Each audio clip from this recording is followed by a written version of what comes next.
principals. Today we're going to talk about this generational long learning recession. So I want us to think about this kind of learning loss. Many times when we frame it as our today's academic challenges are simply pretty much the result of COVID. But, evidence tells us a bigger picture.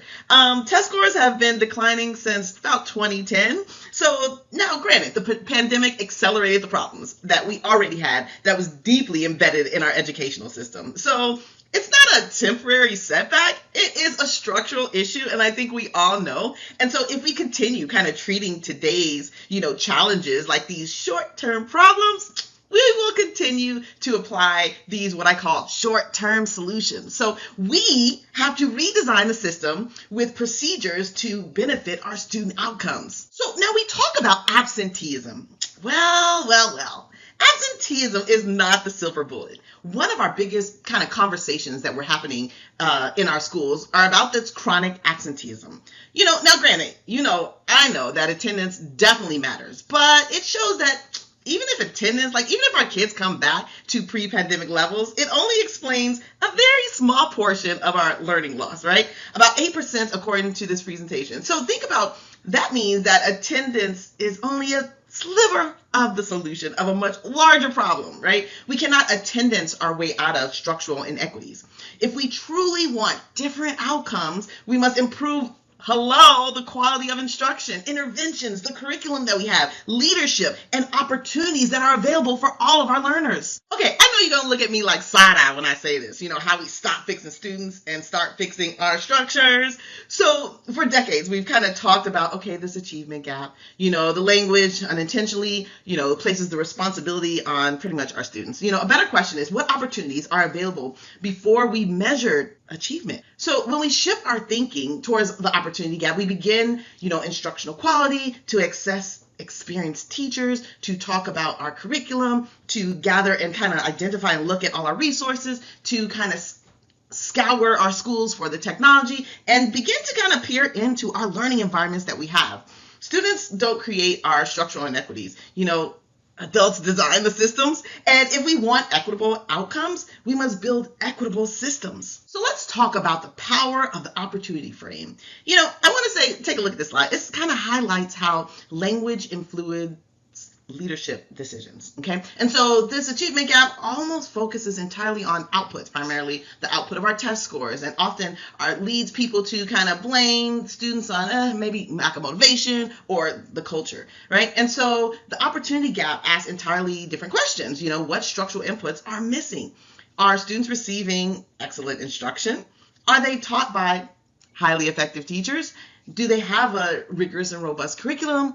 Do they receive, which is a big one, timely intervention?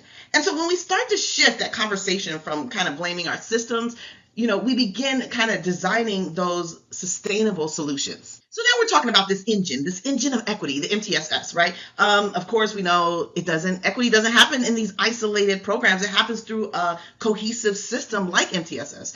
Tier 1, high quality instruction. Tier 2, thinking about those targeted supports for students that need help, right away. And Tier 3 provides intensive structural interventions, right? And so thinking about the order. So if Tier 1 isn't strong, which low-key, it isn't in a lot of our schools, more students unnecessarily move to Tier 2 and then Tier 3. The strongest interventions, systems begin with kind of that exceptional core instruction. So I say, of course, we should have much more discussion around data, but data as kind of our daily instructional cycle. It should never be kind of something we review after testing or just kind of instead, but data should drive our everyday instruction. First we assess, using frequent formative checkpoint assessments. Then, we identify kind of the unfinished learning, right? And identify that immediately. Then we provide interventions immediately matched with the student need, right? And finally, kind of we monitor that progress to adjust our instruction continuously. So when we operate this way, our intervention kind of becomes proactive instead of reactive. Think of this as our 8 instructional kind of inputs, right? So if we believe opportunity matters in every school should intentionally provide these inputs, right? So that includes differentiated instruction, collaborative learning, project-based experiences that students are having, additional learning time, teacher incentives, right? as well as instructional audits, community partnerships, and then meaningful, just truly meaningful family engagement. And right now I see kind of these as these isolated kind of incidents or kind of things that's happening as a reactive approach, right? So if you think about all these 8 things together, they create a learning ecosystem that students need, like they are craving for. Our question should always be, which structural inputs are missing within our school or our district? And then we have the summer resource faucet. So look at this visual. This visual truly explains, powerful concepts in, educational research that we have. So during the school year, students from different income levels, often make similar academic progress, right? And so the real gap expands during the summer. Higher income families often have access, right, to camps, to tutors, books, travel, enrichment, and learning experiences. And so many low SES students simply just don't receive those same opportunities. So the issue isn't ability, right? It is unequal access to learning experiences outside of the classroom. So this is kind of what I truly stand for and believe in, right? Thinking about tutoring as a system, not a kind of add-on. So many districts reinvest heavily in tutoring.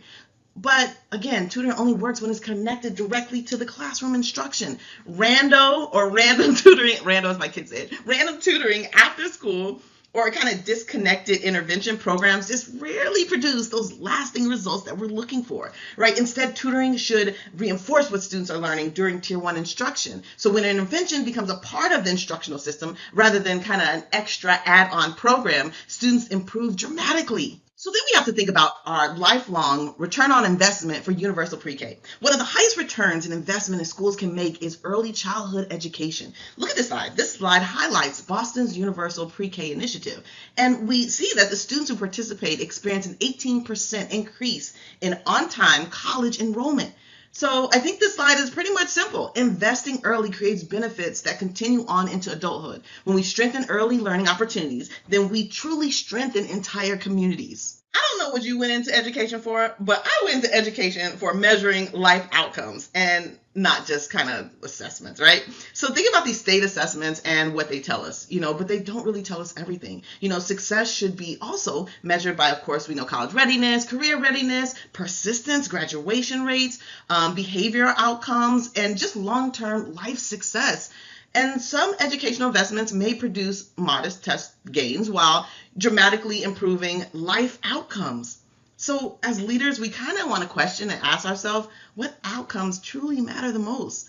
If our mission is truly preparing students for life, then our measures should reflect life. Okay, so the goal is to shift our focus to inputs. Achievement is results of the systems that we are currently building, that we're building right now. If every student receives high quality instructive, effective teachers, strong interventions, engaging curriculum, meaningful opportunities in and outside, achievement becomes a natural outcome. Instead of asking what's wrong with our students, we have to begin asking what systems do we need to strengthen? Because if we improve the inputs, the outcomes will follow. And that's how we move from these temporary improvements to lasting long transformation. So if you want more information, make sure you DM me. Here's the references. Give me a call, email me, text me. I will talk to you soon. Bye.